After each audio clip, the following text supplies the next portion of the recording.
कुलदीप बिश्नोई जी इस चीज का उदाहरण है, नवीन जिंदल जी इस चीज का उदाहरण है। उन्होंने अपने खेत में एक घास का नाम भी रख दिया था कांग्रेस घास। वो इस बात को इंडिकेट करता है कि कांग्रेस की जो कार्य प्रणाली है, दीपेंद्र हुड्डा जी जीत जाते हैं तो ईवीएम की गड़बड़ खत्म हो जाती है और बाद में फिर ईवीएम में गड़बड़ शुरू हो जाती है। ए बी सी सारी टीम भूपेंद्र सिंह जी हुड्डा शीर्ष नेतृत्व थे, वो आदरणीय भूपेंद्र सिंह जी हुड्डा से मिले। लोकसभा चुनाव में उनको एक लालच दिया गया, उनसे ये कहा गया कि 20 से 22 सीटें आपको विधानसभा के लिए दे दी जाएंगी अगर आप लोकसभा में कांग्रेस पार्टी की मदद करते हो। वहीं एक और चर्चा उन्होंने चलाई पूरे हरियाणा प्रदेश में कि अगर बीजेपी को हराना है तो कांग्रेस को वोट करो, जबकि पुराना इतिहास जो कांग्रेस पार्टी का रहा है वो कहीं से भी किसानी के पक्ष में नहीं रहा। मैं तो हमेशा गांव-गांव जाती थी, एक बात बड़े खुल के कहती थी कि जो पूर्वज जो हमारे थे, जो खेती बाड़ी करते थे, उन्होंने अपने खेत में एक घास का नाम भी रख दिया था कांग्रेस घास। वो इस बात को इंडिकेट करता है कि कांग्रेस की जो कार्य प्रणाली है वो हमेशा से किसान विरोधी रही है। इमरजेंसी इस चीज का बहुत बड़ा उदाहरण भी रहा है कि जनता के पक्ष में, वहीं जनता कंफ्यूज हुई। किसी ने सोचा कि अगर कांग्रेस आ गई तो भी हमारे ऊपर वही है और भारतीय जनता पार्टी आ गई तो हमारे ऊपर, कंफ्यूजन के हालात में लोगों ने ये वोटिंग की। वहीं जो ये बात कही गई थी कि बीजेपी को हराना है तो कांग्रेस को वोट दो, ये सोची समझी एक साजिश थी, जबकि एक आम वोटर इस बात को समझ नहीं पाया कि वोट तो आपका है, अगर आप निर्दलीय के पक्ष में भी डालोगे तो भी बीजेपी आ जाए।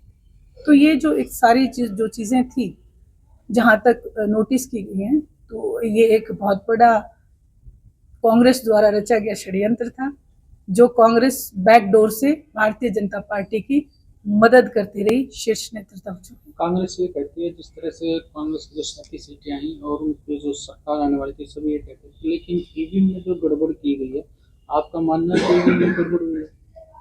मेरे मानने ना मानने से नहीं, आप चौथा स्तंभ है, आप क्या मानते हैं, आप किस नजर से देखते हैं इस चीज को?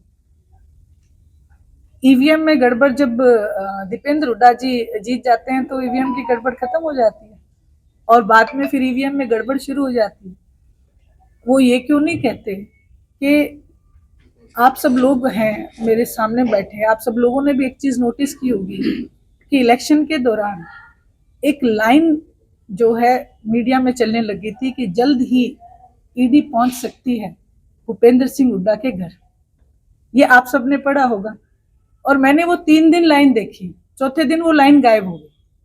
उसी दिन इस बात का आभास हो गया था, इस बात पे पक्की मोहर लग गई थी कि अब गवर्नमेंट कांग्रेस की नहीं बनेगी। और इसमें एक चीज बड़ा खुल के मैं कहना चाहूंगी कि जब जब ईडी का डर भारतीय जनता पार्टी ने जिस जिस नेता को दिखाया, उस नेता ने बीजेपी ज्वाइन कर ली। कुलदीप बिश्नोई जी इस चीज का उदाहरण है, नवीन जिंदल जी इस चीज का उदाहरण है।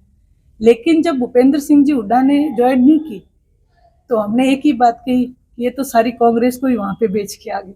तो ये एक आम लोग हैं जो इस चीज को समझ चुके हैं कि बैकडोर से जो इलिगेशन इंडियन नेशनल लोकदल पे लगाया जा रहा था कि ये बी टीम है भारतीय जनता पार्टी की, असल में ए बी सी सारी टीम भूपेंद्र सिंह जी हुड्डा निकले और आज हरियाणा प्रदेश की जनता इस बात को बखूबी समझ।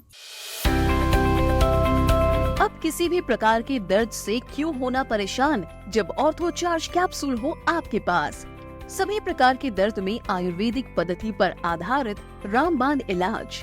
कबीर औषधालय का ऑर्थो चार्ज ऑयल, कैप्सूल और सिरप आपको देता है तुरंत आराम। अनेक प्रकार के दर्द जैसे sciatica, spondylitis, rheumatic pain, arthritis, lumbar pain, सभी दर्द को दूर करने का रामबाण इलाज 100% आयुर्वेदिक जड़ी बूटियों से बनाया गया ऑर्थो चार्ज कैप्सूल और ऑयल एक बार प्रयोग में अवश्य लाएं। अधिक जानकारी के लिए संपर्क करें। एड्रेस: कबीर औषधालय, सेक्टर 14, सोनीपत, दिल्ली, NCR।